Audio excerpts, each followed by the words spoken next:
So we will now talk about meditation, thoughts, and the gap. The mind can be a very chaotic place. Thoughts are constantly rushing through our minds, causing anxiety, causing some chaotic sleep, not providing us a safe place so we can actually get some rest, some sleep. Primordial sound meditation takes us from that level of activity to levels of stillness, to greater levels of peace, to greater levels at rest. It does this by allowing us to slip into the gap every time that we meditate. The gap is that silent space in between each thought. It happens naturally. It happens without any effort on our own. It happens without concentration. What happens is when we meditate, we slip into that silent space in between each thought and simply rest. We enter that fourth state of consciousness called transcendental consciousness.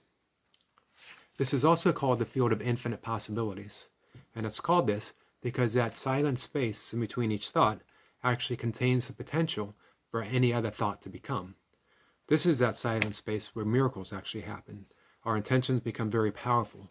When we plan an intention within that quiet field, within that infinite field of possibility, then it arises throughout our everyday activity. It arises in our ordinary life, and we manifest our desires easily and without effort. So the gap is actually our true selves. It's the silent mind. It's who we are when everything else is still, when everything else is quiet. It's our essential nature. We could say that when we slip into the gap, we are actually coming in contact with our true selves, with our soul. When we meditate, we experience this field of infinite possibilities. We slip into the gap effortlessly, without concentration, and then we slip out of the gap. It's just the nature of meditation. It's the actual process. In this way, we don't worry about thoughts. Thoughts aren't to be thought of as an intrusion into our meditation. They're actually indications that we are relieving stress.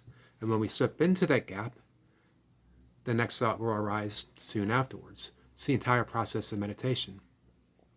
So when we meditate, we slip into that calm, and we carry a little more of it with us throughout our daily lives, throughout the rest of the meditation, and then throughout the rest of our lives when we're not meditating. This way, no matter what happens, we're rooted in that calm, in that peace, in that stillness.